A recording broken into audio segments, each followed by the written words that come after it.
و قال الرسول، باز اونجا رسول الله صلی الله علیه و سلم شکایت میکنه از اینمی انسان ها. چی میگه؟ یا رب ای پروردگار ما، این قوم اتخذوا هذا القرآن مهجورا. اینمی امت ما. قوم رسول الله هم کی است؟ امت رسول الله صلی الله علیه و سلم است. میگه اینمی امت ما. متوجه هستین؟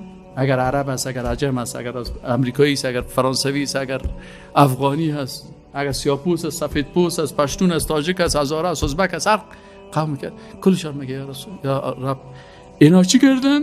اتخذوا هذا القرآن مهجورا. یا قرآن مهجور یعنی از قرآن هجرت کردن. قرآن شریف قرار ماندن اونجا دی تاق بلندی. چی میگن؟